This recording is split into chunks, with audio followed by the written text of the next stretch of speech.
Hello बच्चों, बिल्कुल मज़े में। तो आज अपन एक प्रॉब्लम डिस्कस करेंगे। प्रॉब्लम बहुत ही स्टैंडर्ड है, क्रोटोफ का प्रॉब्लम है और इस प्रॉब्लम को लगभग लगभग हर टीचर बताता है।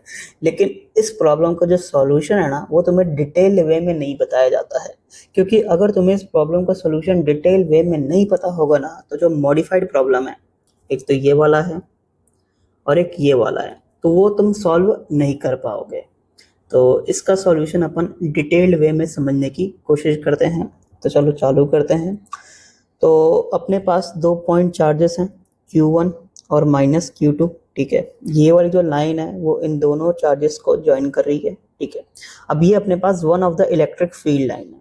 ठीक है, one of the electric field line है। बहुत सारी इलेक्ट्रिक फील्ड लाइन पॉसिबल है, ये one of the electric field line है। अब जहाँ पर अपना Q1 चार्ज प्लेस्ड है ना, तो वहां पर मैं एक टेंजेंट बना रहा हूँ इस इलेक्ट्रिक फील्ड लाइन पर। तो ये वाला जो टेंजेंट वाली लाइन है ना, इस वाली लाइन से जो एंगल बना रही है वो कितना बना रही है, अल्फा बना रही है। ठीक है, और जहाँ पर अपना ये माइनस Q2 वाला चार्ज प्लेस है ना, तो वहां पर मैं इलेक्ट्रिक फील्ड लाइन पर टेंजेंट बना रहा हूँ। अब ये जो टेंजेंट वाली लाइन है ना, इस वाली लाइन से जो एंगल बना रही है कितना बना रही है, बीटा बना रही है। अब अपन को बीटा की वैल्यू कैलकुलेट करनी है in terms of Q1 minus Q2 and alpha. Calculate करने की अपन कोशिश करते हैं। तो तुम देखो, जैसे इलेक्ट्रिक फील्ड लाइन ऊपर है, वैसे ही इलेक्ट्रिक फील्ड लाइन नीचे भी होगी।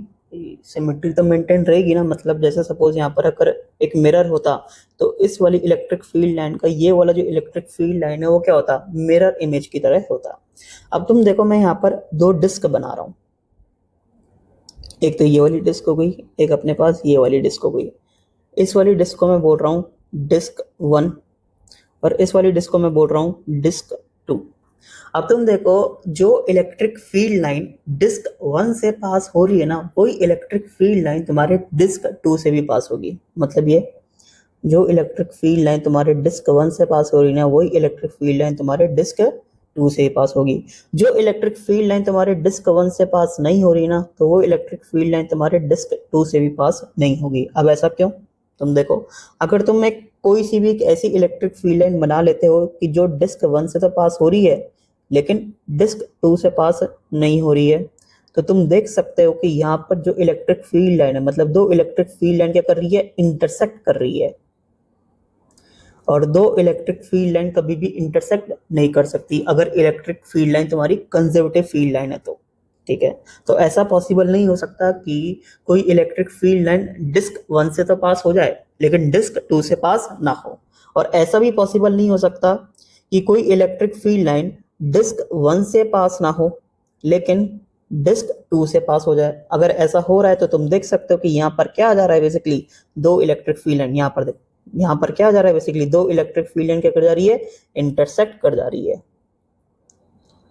तो मैं ऐसा बोल सकता हूं कि जो इलेक्ट्रिक फील्ड लाइन तुम्हारे डिस्क 1 से पास होगी ना, तो वही इलेक्ट्रिक फील्ड लाइन तुम्हारे डिस्क 2 से भी पास होगी। मतलब number of field line passing through disc 1 is equal to number of field line passing through disc 2। और ये मेरे को पता है कि जो इलेक्ट्रिक फ्लक्स होता है वो number of electric field line के प्रोपोर्शनल में होता है। अगर number of electric field lines अगर सेम है तो फ्लक्स भी क्या होगा, सेम होगा। इसका ये मतलब है कि फ्लक्स मतलब electric flux passing through disc 1 is equal to electric flux passing through disc 2। आ रहा है कि तुम्हें समझ? ठीक है, अब तुम देखो इधर मैं क्या कर रहा हूं। अब मैं तुम्हें बता देता हूं मैं क्या करना चाहता हूं। इस वाली डिस्क से अब मैं एक डिस्क अज्यूम कर रहा हूँ Q1 के बहुत ही नजदीक। तो इस वाले डिस्क से जो इलेक्ट्रिक फ्लक्स पास करेगा ना, वही इलेक्ट्रिक फ्लक्स हमारा इस वाली डिस्क से करेगा। और ये वाली डिस्क मैं माइनस Q2 के बहुत ही नजदीक अज्यूम करूंगा। ठीक है, मतलब इन दोनों फ्लक्स को क्या करूंगा, मैं इक्वेट करूंगा। मतलब मैं ये और ये लिखना चाहूंगा। बस डिस्क 1 क्या होगा, Q1 के बहुत ही नजदीक होगा। डिस्क 2 क्या होगा, माइनस Q2 के बहुत ही नजदीक होगा। ठीक है, तो अब तुम देख सकते हो ये अपने पास Q1 है, ये अपने पास माइनस Q2 है। ठीक है, ये अपने पास वो इलेक्ट्रिक फील्ड लाइन थी, ऐसे ले लिया अपन ने बिल्कुल सिमेट्रिक वे में, मतलब वो one of the electric field line. और मुझे पता है कि ये जो एंगल है वो अल्फा है, तो ये वाला एंगल भी अल्फा होगा। मुझे पता है कि ये वाला एंगल बीटा है, तो ये वाला एंगल भी क्या होगा, बीटा होगा। तो अब तुम देखो, मैं एक डिस्क अज्यूम कर रहा हूँ मतलब Q1 के बहुत ही नज़दीक। मैं दोबारा बना देता हूँ। मैंने एक डिस्क अज्यूम करी है, ये डिस्क अज्यूम करी है मैंने, और ये Q1 के बहुत ही नज़दीक है। Disc is very near to Q1, मतलब डिस्क और Q1 के बीच में लगभग लगभग कुछ सेपरेशन है ही नहीं। ठीक है, अब तुम देख सकते हो कि ये जो डिस्क होगा ना, इस डिस्क की जो एक्सिस है ना, तो उस एक्सिस पर ही तुम्हारा Q1 और माइनस Q2 प्लेस्ड है। भाई इस डिस्क की जो एक्सिस होगी वो तुम्हारी ये वाली होगी। ठीक है, ये तुम्हारे पास डिस्क है, तो इस डिस्क की एक्सिस पर ही तुम्हारा Q1 और माइनस Q2 प्लेस्ड है। अब तुम देखो, इसको मैं थोड़ा बड़ा बनाने की कोशिश करता हूँ कि अपने पास ये डिस्क है और ये वाली जो लाइन है ये अपनी वो एक्सिस हो गई। ठीक है, ये अपने पास बेसिकली Q1 हो गया, ये अपने पास बेसिकली माइनस Q2 हो गया। मुझे पता है कि मैंने जो ये डिस्क ली है ना वो काफ़ी नज़दीक ली है। ये वाली जो मैंने डिस्क ली है ना वो Q1 के काफ़ी नज़दीक ली है। मतलब ये वाला जो कर्व होगा, ये जो कर्व दिख रहा है तुम्हें, और अगर मैं ये वाला पॉइंट और ये वाला पॉइंट अगर एक लाइन के थ्रू ज्वाइन करूँ तो ये कर्व और लाइन ऑलमोस्ट सेम होगी। मतलब देखो, अगर मैं कर्व बनाता, अगर मैं ऐसे कुछ कर्व बनाता तो कर्व ऐसे बनता, बहुत ही नज़दीक है ना क्योंकि, और अगर मैं स्ट्रेट लाइन बनाऊंगा तो कुछ ऐसे बनाऊंगा, तो कर्व और स्ट्रेट लाइन ऑलमोस्ट सेम है। मतलब इस पॉइंट पर जो मैंने टेंजेंट बनाया था ना वो ये स्ट्रेट लाइन हो गया। मतलब Q1 की लोकेशन पर जो मैंने टेंजेंट बनाया था ना, तो वही क्या हो जाएगा, बेसिकली मेरा स्ट्रेट लाइन हो जाएगा। मतलब ये वाला एंगल कितना होगा, अल्फा। तो सिमिलर वे में ये वाला एंगल भी कितना होगा, अल्फा होगा। तुम देखो, ये वाली दूरी लेट सपोज मैं बोल देता हूँ कितना है, डी है। ये अपने पास वो डिस्क का रेडियस है वो आर, तो डी अपना जीरो को टेंड कर रहा है और आर भी अपना जीरो को टेंड कर रहा है। लेकिन अगर मैं टेन अल्फा की वैल्यू लिखना चाहूँ तो क्या लिखूंगा, मैं आर बाई डी लिखूंगा। तो ये मेरा जीरो को टेंड कर रहा है, ये भी मेरा जीरो को टेंड कर रहा है, तो ऐसा कोई जरूरी नहीं है कि जीरो अपॉन जीरो भी तुम्हारा जीरो आए। ये तो तुम लिमिट में पढ़ते होंगे ना कि जीरो अपॉन जीरो कोई जरूरी बात नहीं होता कि वो जीरो होता है, वो कुछ एक फाइनाइट नंबर हो सकता है। तो यहाँ पर जो तुम्हारा ये अल्फा होगा वो भी एक फाइनाइट नंबर आएगा, अगर टेन अल्फा एक फाइनाइट नंबर आता है तो। आ रहा है तुम्हें समझ? अब तुम देखो, अब तुम देखो इस डिस्क से जो फ्लक्स पास कर रहा है वो किस किस के कारण है। एक तो Q1 के कारण है और एक माइनस Q2 के कारण है। अब तुम देखो इधर, अगर मैं माइनस Q2 को इस वाले पॉइंट से अगर मैं ज्वाइन कर देता हूँ, इस वाले एंगल को मैं लेट सपोज बोल रहा हूँ अल्फा डैश। कितना बोल रहा हूँ मैं, अल्फा डैश। तो ऑफ कोर्स ये बात है, ड्यू टू सिमेट्री ये वाला एंगल भी क्या होगा मेरे पास, अल्फा डैश होगा। और यहाँ पर ये जो अल्फा डैश है ना पक्का से पक्का जीरो को टेंड करेगा। क्यों करेगा जीरो को टेंड, क्योंकि तुम देखो जो तुम टेन अल्फा डैश की वैल्यू लिखोगे वो क्या लिखोगे, basically R by D dash. D dash क्या होगा, बेसिकली ये वाला, ये वाली दूरी तुम्हारी डी डैश है। मतलब जो तुम्हारे डिस्क के सेंटर से अलोंग द एक्सिस जो तुम्हारा माइनस Q2 वाला जो चार्ज प्लेस है, तो जो माइनस Q2 वाला जो चार्ज है और डिस्क के सेंटर की जो बीच की दूरी है उसको मैं डी डैश बोल रहा हूँ। ठीक है, तो टेन अल्फा डैश मेरा क्या होगा, आर बाय डी डैश होगा। तो यहाँ पर जो मेरा आर है ना वो तो जीरो को टेंड कर रहा है और डी डैश मेरा एक फाइनाइट नंबर है, तो ये तो ऑफ कोर्स ही बात है कि जीरो को ही टेंड करेगा, मतलब अल्फा डैश तो मेरा जीरो ही होगा। ठीक है, अब तुम देखो Q1 के कारण जो अपनी इलेक्ट्रिक फील्ड लाइन होगी वो तो इस तरफ होगी, ऐसे कुछ होगी इलेक्ट्रिक फील्ड लाइन, और माइनस Q2 के कारण जो इलेक्ट्रिक फील्ड लाइन होगी वो भी इस तरफ ही होगी। मतलब अल्टीमेटली जो इलेक्ट्रिक फील्ड लाइन है वो अपनी इस तरफ ही है कहीं। भाई Q1 के कारण भी इस तरफ ही है और माइनस Q2 के कारण भी इस तरफ ही है, क्योंकि Q1 के कारण रेडियली आउटवर्ड होगी, माइनस Q2 के कारण रेडियली इनवर्ड होगी। तो अल्टीमेटली दोनों के कारण जो इलेक्ट्रिक फील्ड लाइन होगी वो कुछ इस तरफ होगी। ठीक है, अब तुम देखो एरिया वेक्टर तो मैं एक ही डायरेक्शन में मानूंगा ना, कि एरिया वेक्टर मेरे को इधर मानना है कि इधर मानना है। तो लेट सपोज मैं किधर मान रहा हूँ, मैं इस तरफ मान रहा हूँ एरिया वेक्टर, किस तरफ मान रहा हूँ मैं, इस तरफ एरिया वेक्टर मान रहा हूँ। तो तुम देख सकते हो Q1 के कारण जो इलेक्ट्रिक फील्ड लाइन है वो कुछ ऐसा है, माइनस Q2 के कारण भी कुछ ऐसा है, और एरिया वेक्टर और इलेक्ट्रिक फील्ड लाइन के बीच में जो एंगल है ना वो एक्यूट है। तो फ्लक्स अपना पॉजिटिव आएगा Q1 के कारण भी और माइनस Q2 के कारण भी। आ रहा है तुम्हें समझ? तो अगर मैं फ्लक्स लिखना चाहूँ डिस्क 1 से, तो एक तो वो Q1 के कारण होगा और एक वो माइनस Q2 के कारण होगा। ठीक है, तुम्हें बताया जाता है कि वो केवल Q1 के कारण ही होता है, वो माइनस Q2 के कारण नहीं होता है, ये गलत बताया जाता है। वो दोनों के कारण होता है, क्योंकि ये जो इलेक्ट्रिक फील्ड लाइन जो बनती है ना अपनी, ये बेसिकली Q1 और माइनस Q2 दोनों के कंट्रीब्यूशन के कारण बनती है, मतलब दोनों की इलेक्ट्रिक फील्ड लाइन के कंट्रीब्यूशन के कारण बनती है। भाई किसी भी पॉइंट पर अगर तुम नेट इलेक्ट्रिक फील्ड लिखना चाहते हो तो तुम Q1 की वजह से कितनी है और माइनस Q2 की वजह से कितनी है, और उसका क्या करोगे, वेक्टर समेशन करोगे, वैसे तो लिखोगे। तो बेसिकली जो यहाँ पर इस डिस्क से जो फ्लक्स पास करना चाहिए तो उसमें Q1 और माइनस Q2 दोनों का कंट्रीब्यूशन होगा। अब Q1 का कितना होगा ये तुम्हें पता है, Q1 का क्या लिखोगे तुम, तो यार ये तो आसान है, Q1 upon 2 epsilon not 1 minus cos alpha. अब तुम देखो यहाँ पर मैं minus Q2 upon 2 epsilon not bracket में 1 माइनस कॉस एल्फा डैश नहीं लिखूंगा, क्योंकि मेरे को पता है कि जो अपना इलेक्ट्रिक फ्लक्स आएगा वो पॉजिटिव आएगा। तो मेरे को तो बस मैग्नीट्यूड लिखना है, तो मैग्नीट्यूड अगर मेरे को लिखना है तो क्या लिखूंगा मैं, Q2 upon 2 epsilon not 1 minus cos alpha dash. भाई तुम देखो ना, Q1 के कारण जो फ्लक्स है वो पॉजिटिव है, माइनस Q2 के कारण भी फ्लक्स पॉजिटिव है, तो फ्लक्स जुड़ जाएंगे, घटेंगे नहीं, जुड़ जाएंगे। अब मुझे पता है कि जो एल्फा डैश है वो किसको टेंड कर रहा है, जीरो को टेंड कर रहा है। तो कॉस एल्फा डैश की जो वैल्यू होगी वो 1 को टेंड करेगी, तो ये अपना जीरो को टेंड करेगा, तो ये अपना जीरो हो चुका है। ठीक है, तो वहां पर वो तुक्के से आंसर मैच कर जाता है। वो बोलते हैं कि माइनस Q2 का कोई कंट्रीब्यूशन नहीं है, केवल Q1 का कंट्रीब्यूशन है, तो ये लिख देते हैं। भाई ये भी होता है, बस ये अपन नेग्लेक्ट कर सकते हैं, ऐसा नहीं बोल सकते कि माइनस Q2 का कोई कंट्रीब्यूशन नहीं होगा।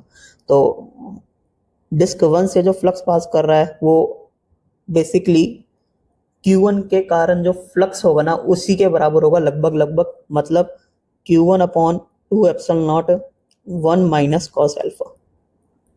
अब ये तो तुम्हें पता है ना, ये वाला फॉर्मूला, तो भाई ये तो बहुत ही बेसिक सा फॉर्मूला है। ठीक है, ये तो मैंने डिस्क 1 के कारण लिख लिया, अब डिस्क 2 से भी लिख ही लेते हैं। तो ये अपने पास Q1 है, ये अपने पास माइनस Q2 है, ये अपनी वो इलेक्ट्रिक फील्ड लाइन है। अब जो मैंने डिस्क माना है ना वो माइनस Q2 के बहुत ही नज़दीक माना है, ये डिस्क माना है, ये जो अपना डिस्क 2 था। ठीक है, इस डिस्क का जो रेडियस है वो ऑलमोस्ट जीरो है। ठीक है, अब मुझे पता है कि इस पॉइंट पर जब मैंने टेंजेंट बनाया था, इस पॉइंट पर जब मैंने टेंजेंट बनाया था तो इस वाली लाइन से वो कितना एंगल बना रहा था, बीटा बीटा बना रहा था। तो लिख लेते हैं, तो ये भी बीटा होगा, ये भी कितना होगा, बीटा होगा। अब इसको मैं जूम आउट करने की कोशिश करता हूँ। ठीक है, ये भी कर लेते हैं अपन कि ऐसे भी ज्वाइन कर लेते हैं, बिल्कुल सेम वे में कर रहा हूँ मैं। इसको क्या बोलूंगा फिर, बीटा डैश, इसको भी क्या बोलूंगा मैं, बीटा डैश। तो ये अपने पास वो डिस्क है, ये डिस्क की वो एक्सेस है जहाँ पर Q1 और माइनस Q2 लाई कर रहे हैं। ये Q1 है, ये माइनस Q2 है। मुझे पता है कि ये बीटा डैश के बराबर है, ये अपना बीटा के बराबर है। सही है, बीटा डैश बीटा, ये क्या है, डिस्क 2 है। अब तुम्हें पता है कि डिस्क 2 से जो फ्लक्स पास करेगा उसमें Q1 का भी कंट्रीब्यूशन होगा और माइनस Q2 का भी कंट्रीब्यूशन होगा। अब तुम देखो इधर, इसको मैं D ले रहा हूँ, इसको मैं D डैश ले रहा हूँ, ये अपना R के बराबर है, R अपना जीरो को टेंड कर रहा है, D अपना जीरो को टेंड कर रहा है, लेकिन D डैश अपना जीरो को टेंड नहीं करेगा, D डैश तो एक फाइनाइट नंबर होगा। तो अगर मैं tan बीटा लिखना चाहूँ तो tan बीटा क्या होगा अपना R बाई डी, और tan बीटा डैश क्या होगा अपना, ये होगा अपने पास R बाई डी डैश। तो ये जीरो को टेंड कर रहा है, ये जीरो को टेंड कर रहा है, तो जीरो अपॉन जीरो तो एक फाइनाइट नंबर हो सकता है, मतलब tan बीटा एक फाइनाइट होगा, तो बीटा एक अपना फाइनाइट होगा, तो बीटा एक फाइनाइट होगा, जो कि होना भी चाहिए। अब tan बीटा डैश तुम देखो तो R अपना जीरो को टेंड कर रहा है, D डैश एक फाइनाइट नंबर है, तो tan बीटा डैश अपना जीरो को टेंड करेगा, मतलब बीटा डैश अपना जीरो को टेंड करेगा। अगर समझ तो बीटा एक फाइनाइट होगा लेकिन बीटा डैश अपना जीरो होगा, क्योंकि ये वाली जो डिस्क है वो माइनस Q2 के काफी नजदीक है, तो डिस्क का जो रेडियस है वो ऑलमोस्ट जीरो है। अब तुम देखो Q1 के कारण जो फ्लक्स होगा क्या लिखोगे तुम इस डिस्क 2 से, तो ऑफ कोर्स ये बात है कि Q1 के कारण जो इस डिस्क 2 से जो फ्लक्स आएगा ना, तो इलेक्ट्रिक फील्ड अपनी इस डायरेक्शन में, इलेक्ट्रिक फील्ड जो होगी अपनी वो इस डायरेक्शन में, एरिया वेक्टर तो अपन इसी डायरेक्शन में ले रहे हैं, तो फ्लक्स वो पॉजिटिव वे में होगा, ये जीरो होगा, वो अपन देख लेंगे बाद में। माइनस Q2 के कारण जो इलेक्ट्रिक फील्ड है वो भी इस तरफ होगी और एरिया वेक्टर भी इस तरफ ही है, तो फ्लक्स क्या होगा, पॉजिटिव होगा। मतलब Q1 के कारण जो फ्लक्स आएगा और माइनस Q2 के कारण जो फ्लक्स आएगा इस डिस्क 2 से वो सेम डायरेक्शन में आ रहा है, तो उनको अपन जोड़ेंगे बेसिकली। तो Q1 के कारण क्या लिखूंगा मैं, Q1 upon 2 epsilon not 1 minus cos beta dash, और माइनस Q2 के कारण क्या लिखूंगा, मेरे को जोड़ना है बेसिकली, बस मैग्नीट्यूड लिखूंगा मैं, Q2 upon 2 epsilon not 1 minus cos beta.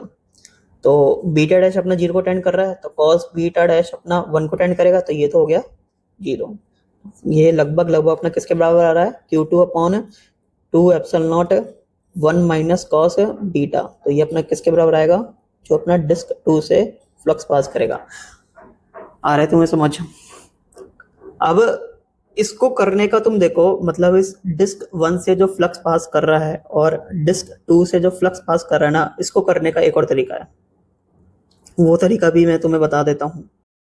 तरीका ये है कि जो Q1 के जो आसपास का जो रीजन है, जो ये वाला रीजन है, तो यहाँ पर जो इलेक्ट्रिक फील्ड है वो Q1 के कारण भी है और माइनस Q2 के कारण भी है, लेकिन Q1 के कारण बहुत ज़्यादा होगी, माइनस Q2 के कारण बहुत ही कम होगी। भाई Q1 के कारण तो बहुत ज़्यादा होगी ना भाई, आस पास का रीजन है, अगर बहुत ही पास वाला रीजन है तो इलेक्ट्रिक फील्ड का मैग्नीट्यूड बहुत ही ज़्यादा होगा, अगर वो बहुत ही ज़्यादा होगा तो माइनस Q2 के कारण इस वाले रीजन में जो इलेक्ट्रिक फील्ड आएगी ना, उसको मैं नेगलेक्ट कर सकता हूँ। अगर मैंने ऐसा कर दिया तो मैं ऐसे बोल सकता हूँ ना कि इस आस पास के रीजन में जो अपने पास इलेक्ट्रिक फील्ड का जो डिस्ट्रीब्यूशन आएगा ना, इससे कोई फर्क नहीं पड़ता कि माइनस Q2 प्रेजेंट है या नहीं, मतलब Q1 ही प्रेजेंट होता ना, जब भी लगभग लगभग कुछ वैसा ही इलेक्ट्रिक फील्ड का डिस्ट्रीब्यूशन आता, मतलब केवल Q1 प्रेजेंट है, मैं उस हिसाब से बना रहा हूँ। If only Q1 is present. तो अब तुम देखो इधर, ये अपने पास Q1 है, और अगर मैं तुमसे पूछूं कि बताओ इस वाले रीजन में, किस वाले रीजन में, इस वाले रीजन में जो तुम्हारा इलेक्ट्रिक फ्लक्स है वो कितना पास करेगा, तो यार ये तो तुम डायरेक्टली बता ही सकते हो, मतलब ये कोन टाइप बन रहा है, अगर ये कोन टाइप बन रहा है और उसका जो सेमी वर्टिकल एंगल है या कोन हाफ एंगल है वो कितना है, अल्फा है, तो फ्लक्स कितना पास करेगा, Q1 upon 2 epsilon not 1 minus cos alpha, तो अपने ये फ्लक्स पास करेगा, मतलब इस वाले रीजन में, मतलब इस वाले रीजन से जो तुम्हारा इलेक्ट्रिक फ्लक्स पास करेगा वो उसके बराबर होगा। तो तुम देख सकते हो यहाँ पर भी तो अपन ने यही लिखा था ना यार भाई, इसको अपन ने नेगलेक्ट कर दिया था, उसका रीजन मैंने तुम्हें समझा दिया कि क्यों नेगलेक्ट करा था, ठीक है, तो ये तुम ऐसे डायरेक्टली बता दिया जाता है। तो सिमिलर वे में इस वाले रीजन से, इस वाले रीजन से, इस वाले रीजन से तुम्हारा कितना इलेक्ट्रिक फ्लक्स पास करेगा, ठीक है, तो उसको क्या लिखोगे तुम, तो ऑफ कोर्स ही बात है, तो वो आएगा अपने पास Q2 upon 2 epsilon not 1 minus cos beta, बिल्कुल सिमिलर फैशन में लिखा है मैंने, उसमें मैं ऐसा मानूंगा कि Q2 के आसपास के रीजन में जो इलेक्ट्रिक फील्ड है ना, तो उसमें लगभग लगभग Q2 का ही कंट्रीब्यूशन है, मतलब Q1 प्रेजेंट हो या ना हो उससे कुछ फर्क नहीं पड़ता, तो मैंने मान लिया कि Q2 ही प्रेजेंट है, ओनली Q2 इज प्रेजेंट, तो उसके हिसाब से मैंने इस रीजन में क्या लिख लिया है, इलेक्ट्रिक फ्लक्स लिख लिया है कि इस रीजन से कितना इलेक्ट्रिक फ्लक्स पास कर रहा है, ठीक है, तो इतना आ रहा है। अब मुझे पता है कि ये वाला इलेक्ट्रिक फ्लक्स और ये वाला इलेक्ट्रिक फ्लक्स सेम होना चाहिए, भाई ये तो मैं यहाँ पर ही बोल दिया था, यहाँ पर ही मैंने प्रूव कर दिया था कि ये वाला इलेक्ट्रिक फ्लक्स और ये वाला इलेक्ट्रिक फ्लक्स तुम्हारा क्या होगा, सेम होगा, तो इसको मैंने दो तरीके से बता दिया। पहले वाला तरीका में जो कॉन्सेप्ट की जो क्लैरिटी है ना वो बहुत ही अच्छी है, दूसरा वाला तरीका मतलब कॉमन है, हर जना बताता है इसको। तो इसमें क्या लिखूंगा मैं, इसमें मैं लिखूंगा कि Q1 upon 2 epsilon not 1 minus cos alpha is equals to Q2 upon 2 epsilon not 1 minus cos beta. भाई डिस्क 1 से जो फ्लक्स पास कर रहा था और डिस्क 2 से जो फ्लक्स पास कर रहा है वो सेम है, तो उसको मैंने इक्वेट कर दिया बेसिकली। अब तुम देखो यहाँ पर 2 एप्सिलॉन नॉट और 2 एप्सिलॉन नॉट कट गया, तो Q1 into 1 minus cos alpha, तो इसको क्या लिख सकता हूँ मैं, 2 sine square alpha by 2 is equals to Q2 1 minus cos beta को क्या लिख सकता हूँ मैं, 2 साइन स्क्वायर बीटा बाई 2, तो 2 से 2 भी कट गया, तो तुम देख सकते हो कि साइन स्क्वायर बीटा बाई 2 की जो वैल्यू आ रही है कितनी आ रही है अपने पास, Q1 upon Q2 sign square alpha by 2, तो यहाँ से अपने पास साइन बीटा बाई 2 की वैल्यू कितनी आई है, ये आई अपने पास Q1 बाई Q2 का under root sine alpha by 2, और अपने पास बीटा बाई 2 की वैल्यू कितनी आई है, sine inverse under root of Q1 by Q2 into sine alpha by 2, तो बीटा की वैल्यू कितनी आ गई अपने पास, 2 sine inverse under root of Q1 by Q2 sine alpha by 2, तो ये अपना आंसर है वो क्रोटो वाले प्रॉब्लम का। अब तुम देखो इसमें अपन वो मॉडिफिकेशन डिस्कस करते हैं। अब मैं क्या कर रहा हूँ, मैं यहाँ पर एक डिस्क बना रहा हूँ, ये मैंने डिस्क बना ली है। अब ये जो डिस्क है ना, इसकी जो एक्सिस है, तो एक्सिस पर अपना Q1 और माइनस Q2 लाई कर रहा है, तो ये अपना ये कोन टाइप बन रहा होगा जिसमें सेमी वर्टिकल एंगल कितना है, θ1 है। ये भी अपना कोन टाइप बन रहा है, तुम देखो, और यहाँ पर सेमी वर्टिकल एंगल कितना है, θ2 है। तो ये अपने को रिलेशन फाइंड करना है Q1 Q2 अल्फा बीटा θ1 और θ2 में। तो करने की अपन कोशिश करते हैं। तो ये तो अपने को पता है, क्या पता है कि Q1 upon 2 epsilon not 1 minus cos alpha जो होगा वो Q2 upon 2 epsilon not 1 minus cos beta के बराबर होना चाहिए, फ्लक्स को इक्वेट करके। अब तुम देखो, इसमें मैंने ये फ्लक्स को इक्वेट करा था तो क्या करा था कि मैंने यहाँ पर एक डिस्क मानी थी, यहाँ पर भी मैंने एक डिस्क मानी थी, और ये वाली डिस्क Q1 के काफ़ी नज़दीक है, ये वाली डिस्क माइनस Q2 के काफ़ी नज़दीक है, ऐसे ही बोला था मैंने। ये डिस्क 1, ये डिस्क 2, और ये जो अपन ने नई डिस्क मानी है, न्यू डिस्क, जिसको अपन बोल देते हैं डिस्क 3। ठीक है भाई, ये अपन ने देख ही लिया है कि डिस्क 1 से जो फ्लक्स पास करेगा वही तुम्हारे डिस्क 2 से भी करेगा, और मैं ऐसे बोल सकता हूँ कि वही तुम्हारे डिस्क 3 से भी करेगा। भाई जो तुम्हारी इलेक्ट्रिक फील्ड लाइन डिस्क 1 को काट या कट कर रही होगी, वही इलेक्ट्रिक फील्ड लाइन तुम्हारे डिस्क 3 को भी कट करेगी, और वही इलेक्ट्रिक फील्ड लाइन तुम्हारे डिस्क 2 को भी कट करेगी। भाई ऐसा नहीं हो सकता ना कि डिस्क 1 को कट ना करे और डिस्क 2 और डिस्क 3 को कट कर जाए। लॉजिक यहाँ पर मैंने तुम्हें बता ही दिया था बिल्कुल बढ़िया तरीके से कि अगर ऐसा हो जाएगा तो मतलब इलेक्ट्रिक फील्ड लाइन तुम्हारी इंटरसेक्ट कर देगी, और इंटरसेक्ट कर देगी तो मतलब पॉसिबल ही नहीं होता यार कि एक पॉइंट पर दो डायरेक्शन थोड़ी पॉसिबल होंगे। तो अब तुम देख सकते हो, ये तो मैंने लिख लिया कि डिस्क 1 से कितना फ्लक्स पास कर रहा है, ये मैंने लिख लिया। डिस्क 2 से कितना फ्लक्स पास कर रहा है, ये भी मैंने लिख लिया है। अब डिस्क 3 से कितना फ्लक्स पास कर रहा है ये मेरे को लिखना है। ये अपने पास वो डिस्क 3 है, तो इससे कितना फ्लक्स पास कर रहा है ये मैं लिखने की कोशिश करता हूँ। तो जो तुम देखो, डिस्क 3 से जो फ्लक्स पास कर रहा होगा उसमें Q1 का भी कंट्रीब्यूशन होगा और माइनस Q2 का भी कंट्रीब्यूशन होगा। भाई ऐसा नहीं बोल सकते तुम कि केवल Q1 का ही होगा या केवल माइनस Q2 का होगा, दोनों का होगा बेसिकली। अब Q1 के कारण जो इलेक्ट्रिक फ्लक्स है तो तुम वो कैसे लिखते हैं, तो इलेक्ट्रिक फील्ड लाइन तुम्हारी बाहर की तरफ है और एरिया वेक्टर भी सपोज तुम ऐसे ले लो तो फ्लक्स क्या आएगा तुम्हारा, पॉजिटिव आएगा। माइनस Q2 के कारण भी इलेक्ट्रिक फील्ड तुम्हारी इस तरफ है और एरिया वेक्टर भी तुम्हारे इस तरफ है, तो यहाँ पर भी फ्लक्स आएगा, पॉजिटिव आएगा। तो दोनों का जो फ्लक्स है वो क्या हो जाएगा, बेसिकली जुड़ जाएगा। तो अब तुम देख सकते हो कि Q1 के कारण जो फ्लक्स है वो क्या लिखोगे तुम, वो लिखोगे बेसिकली तुम Q1 upon 2 epsilon not 1 minus cos θ1, और माइनस Q2 के कारण जो फ्लक्स है वो क्या लिखोगे, तो मेरे को तो बस मैग्नीट्यूड लिखना है ना, क्योंकि अब तो मेरे को डायरेक्टली ऐड ऑन करना है। तो क्या लिखूंगा, Q2 upon 2 epsilon not 1 minus cos θ2। तो दोनों का कंट्रीब्यूशन होगा, आ रहा है तुम्हें समझ। तो इसमें क्या होगा, दोनों का कंट्रीब्यूशन होगा। यही बेसिकली वो थ्योरी था जो तुम्हें समझना था, जो बताते नहीं है। मतलब ऐसा बोल देते हैं कि यहाँ पर केवल Q1 का, यहाँ पर केवल माइनस Q2 का, फिर तुम्हें समझ नहीं आएगा कि इस डिस्क 3 से जो फ्लक्स लिखेंगे अपन वो कैसे लिखेंगे। और ये अपन ने एड ऑन क्यों करा है, क्योंकि फ्लक्स क्या आ रहा है, सेम वे में आ रहा है, इसलिए एड ऑन कर दिया। अब मुझे पता है कि ये और ये सब क्या है, बराबर है, तो बराबर कर देते हैं। भाई डिस्क 1 से जो फ्लक्स पास कर रहा है या डिस्क 2 से जो फ्लक्स पास कर रहा है या डिस्क 3 से जो फ्लक्स पास कर रहा है वो सेम है। तो कितना, ये Q1 upon 2 epsilon not 1 minus cos alpha, Q2 upon 2 epsilon not 1 minus cos beta, और ये कितना जाएगा, Q1 upon 2 epsilon not 1 minus cos θ1 plus Q2 upon 2 epsilon not 1 minus cos θ2। आ रहा है ना तुम्हें समझ कैसे लिखा है। ठीक है, ये तो तुम्हें पता है ना कि Q1 upon 2 epsilon not 1 minus cos θ1 कैसे लिख दिया। ये तो शायद तुमने पढ़ रखा होगा कि अपने पास ये डिस्क है, अपना पॉइंट चार्ज इधर है, तो इस Q1 की वजह से इस डिस्क से कितना फ्लक्स पास करेगा, तो वो मैंने ये लिख दिया। ठीक है, ये दोबारा अपने पास डिस्क है, चार्ज अपना इधर है, तो इस माइनस Q2 की वजह से इस डिस्क से कितना फ्लक्स पास करेगा वो मैंने इधर लिख दिया।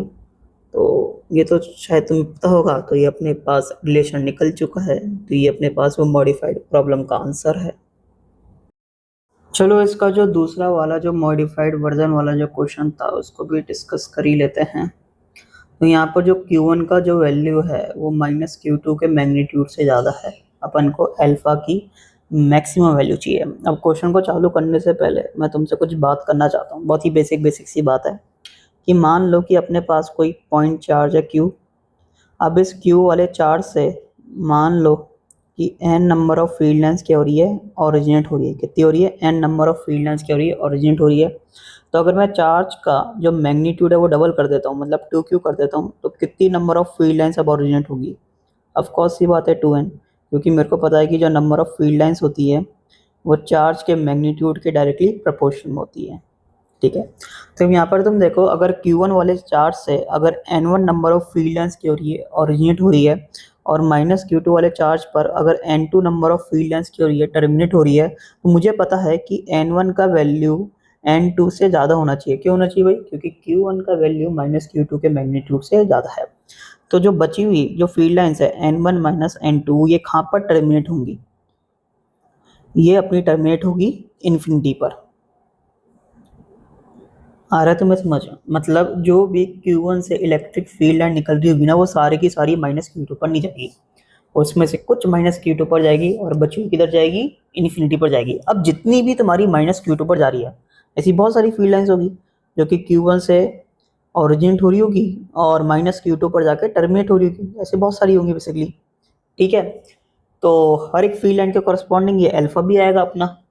तो मैं जितने भी अल्फा आ रहे हैं ना, सबको कंपेयर करूंगा और मेरे को मैक्सिमम अल्फा की वैल्यू चाहिए कि अल्फा की मैक्सिमम से मैक्सिमम वैल्यू क्या होगी। अब अपने को एक रिलेशन भी पता है, उस रिलेशन का अपन यूज़ करेंगे। वो रिलेशन क्या है बेसिकली कि Q1 upon 2 epsilon not 1 minus cos alpha, इसकी वैल्यू किसके बराबर है? Q2 upon 2 epsilon not 1 minus cos beta के बराबर है।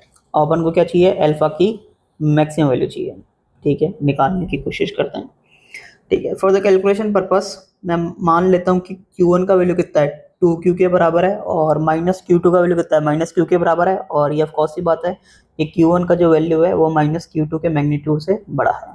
ठीक है, ये 2q है और ये माइनस q है। अगर इसे 2n number of field lines की ओरिजिनेट हो रही है, तो यहाँ पर n number of field lines क्या होंगी? टर्मिनेट होंगी। ठीक है, और मेरे को क्या चाहिए? अल्फा का मैक्सिमम वैल्यू चाहिए। ठीक है भाई, अब तुम देखो इधर इस रिलेशन पर आओ। इसको मैं थोड़ा सिंप्लीफाई भी कर सकता हूँ कि 2 एप्सिलॉन नॉट से 2 एप्सिलॉन नॉट गया, इसको मैं ऐसे लिख सकता हूँ। फिर Q1 और 1 माइनस कॉस अल्फा को कैलकुलेट करूँगा मैं, 2 साइन स्क्वायर अल्फा बाई 2, और ये क्या हो जाएगा? Q2, और ये क्या हो जाएगा? 2 साइन स्क्वायर बीटा बाई 2। 2 से 2 कट गया, तो मेरे हिसाब से साइन अल्फा बाई 2 का जो वैल्यू आएगा ना, वो आएगा under root of Q2 by Q1 sine beta by 2। तो जब तुम्हारा साइन अल्फा बाई 2 मैक्सिमम होगा, तो तुम्हारा साइन बीटा बाई 2 भी क्या होना चाहिए? मैक्सिमम होना चाहिए। जब ये मैक्सिमाइज करेगा तो ये भी मैक्सिमाइज करेगा। आ रहा है तुम्हें समझ? ठीक है, और ये मेरे को पता है, मतलब मैं प्रूव भी कर दूंगा कि जो तुम्हारा अल्फा का जो रेंज होगा ना, वो 0 से 180 होगा, और बीटा का रेंज भी तुम्हारा 0 से 180 होगा। मतलब बीटा का वैल्यू तुम्हारा 180 से ज़्यादा नहीं हो सकता, और ना ही तुम्हारा अल्फा का वैल्यू 180 से ज़्यादा हो सकता है। ये पॉसिबल नहीं है, ये पॉसिबल नहीं है। तो ऐसा मैं बोल सकता हूँ कि अगर तुम्हारा जो अल्फा और बीटा है वो 0 से 180 के बीच में लाई कर रहे हैं, ये मैं प्रूव कर दूंगा, इसका टेंशन मत लो तुम। तो अल्फा बाई 2 और बीटा बाई 2 तुम्हारे 0 से 90 के बीच में लाई करेंगे। तो ऑफकोर्स ही बात है कि जब साइन अल्फा बाई 2 और साइन बीटा बाई 2 मैक्सिमाइज करेगा, तो अल्फा बाई 2 और बीटा बाई 2 भी मैक्सिमाइज करनी चाहिए, क्योंकि अल्फा बाई 2 और बीटा बाई 2 तुम्हारे 0 से 90 के बीच में लाई कर रहे हैं, मतलब फर्स्ट क्वाड्रेंट में लाई कर रहे हैं। तो जब तुम्हारा ये साइन अल्फा बाई 2 मैक्सिमाइज करेगा, तो तुम्हारा अल्फा बाई 2 भी क्या करेगा? मैक्सिमाइज करेगा। मतलब तुम्हारा बीटा बाई 2 भी क्या करेगा? मैक्सिमाइज करेगा। मतलब alpha, beta, sign alpha by 2, sign beta by 2, ये सब एक संग मैक्सिमम वैल्यू को क्या करेंगे? अटेंड करेंगे। ठीक है भाई, अब तुम देखो इधर, अब एक सेकंड, अब मान लो कि फॉर द कैलकुलेशन पर्पस बोल रहा हूँ मैं बस ये, कि Q1 का वैल्यू कितना है तुम्हारा? 2Q के बराबर है, और माइनस Q2 का वैल्यू कितना है तुम्हारा? माइनस Q के बराबर है। अगर Q1 से अगर तुम्हारी 2n number of electric field lines की ओरिजिनेट हो रही है, तो माइनस Q2 पर कितनी number of electric field lines तुम्हारी टर्मिनेट होगी? n होगी। ठीक है, अब तुम देखो इधर, जैसे कि मैंने बताया था कि जो अल्फा और बीटा का जो वैल्यू है ना, वो 0 से 180 के बीच में लाई करेगा।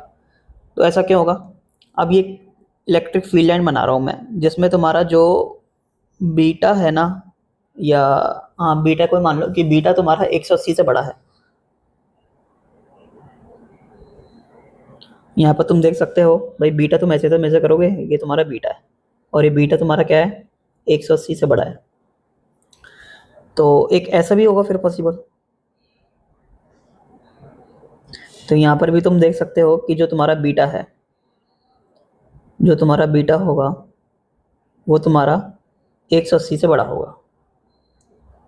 भाई अगर ऐसे सिमेट्री अपनी आ रही है, मतलब ऐसे अगर फील्ड लाइन आ रही है तो ऐसी भी पॉसिबल होनी चाहिए ना फिर। तो अगर ऐसे हो गया तो ये फील्ड लाइन क्या हो जाएंगी, इंटरसेक्ट कर जाएंगी। देखो यहाँ पर क्या हो जा रही है, इंटरसेक्ट कर जा रही है ये, जो कि पॉसिबल है नहीं है। तो मतलब जो बीटा का वैल्यू है ना वो 180 ज़्यादा नहीं हो सकता। अगर ऐसा हो जाएगा तो जो तुम्हारी फील्ड लाइन है ना वो क्या कर जाएंगी, इंटरसेक्ट कर जाएंगी। तो मतलब बीटा का मैक्सिमम वैल्यू क्या होगा फिर, बीटा का मैक्सिमम वैल्यू क्या होगा। तो ऑफकोर्स ये बात है, तुम देखो। अब पहले मैं यही बता देता हूँ कि तुम्हारा, ये तो अपन को पता है कि जब तुम्हारा बीटा मैक्सिमाइज करेगा तो अल्फा भी मैक्सिमाइज करेगा।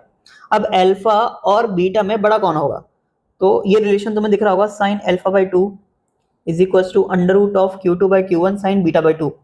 अब ये जो अपने पास वैल्यू है under root of Q2 by Q1, ये तुम्हारा 1 से छोटा होगा, क्योंकि जो तुम्हारा Q1 है वो Q2 से बड़ा है। तो ये वाला जो वैल्यू तुम्हारा 1 से छोटा होगा। अगर ये 1 से छोटा है तो साइन अल्फा बाई 2 तुम्हारा साइन बीटा बाई 2 से क्या होना चाहिए, कम होना चाहिए। अगर साइन अल्फा बाई 2 तुम्हारा साइन बीटा बाई 2 से कम है, इसका ये मतलब है कि अल्फा बाई 2 तुम्हारा बीटा बाई 2 से कम होना चाहिए। इसका ये मतलब है कि जो अल्फा का जो वैल्यू है वो बीटा से कम होना चाहिए।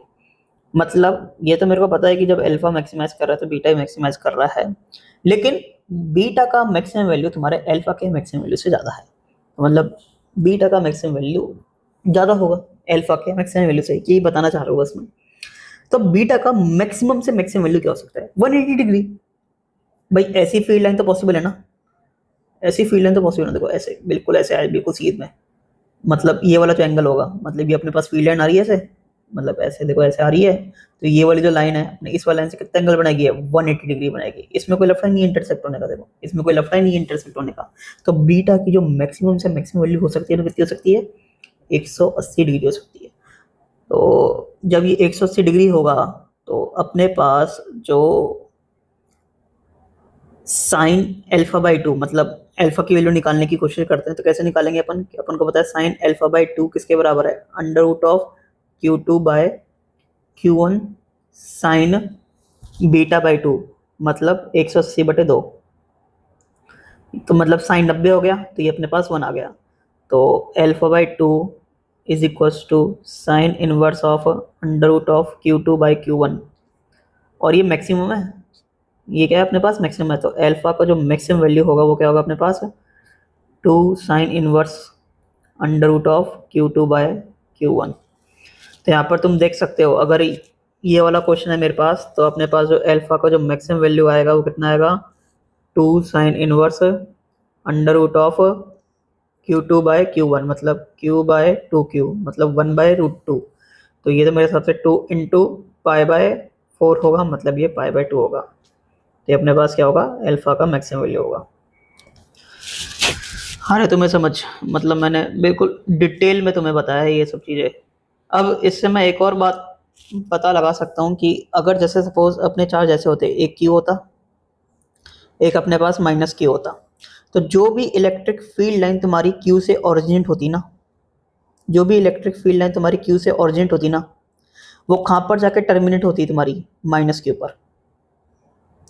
भाई अगर तुम्हारे Q से n number of field lines अगर ओरिजिनेट हो रही है, तो यहाँ पर कितनी number of field lines terminate होनी चाहिए, n ही होनी चाहिए, क्योंकि चार्ज का मैग्नीट्यूड तो सेम है ना। तो ये तुम्हें पता होना चाहिए, मतलब ये स्टेटमेंट वगैरह में पूछ सकता है। अब कुछ बच्चे ऐसे बोलते हैं सर ये वाली जो फील्ड लाइन है, ये वाली जो फील्ड लाइन है ये तो कभी भी टर्मिनेट नहीं होगी ना यहाँ पर माइनस के ऊपर। भाई यार ये एक ही तो है, ऐसे तो बहुत सारी फील्ड लाइन होती है। अब बहुत सारी फील्ड लाइन में से अगर ये एक फील्ड लाइन अगर अपन माइनस कर दें तो कुछ फर्क पड़ेगा क्या, नहीं पड़ेगा ना। तो जितनी भी फील्ड लाइन तुम्हारी इस वाले चार्ज से ओरिजिनेट हो रही है ना, वो तुम्हारे इस वाले चार्ज पर क्या होनी चाहिए, टर्मिनेट होनी चाहिए। मतलब ये MCQ वगैरह में पूछ सकता है बस, और कुछ नहीं, इसलिए मैंने बता दिया था। ठीक है, तो मेरे को उम्मीद है मतलब सब चीज़ें मैंने बिल्कुल बढ़िया तरीके से तुम्हें समझाई है। और तुम्हें समझ आई भी होगी और तुम्हें पता चला होगा कि इतनी सारी बातें इस प्रॉब्लम में थी और हमें बताया ही नहीं गया था। कोई बात नहीं, मैंने बता दिया, एक ही बात है। फिर भी अगर तुम्हें कोई दिक्कत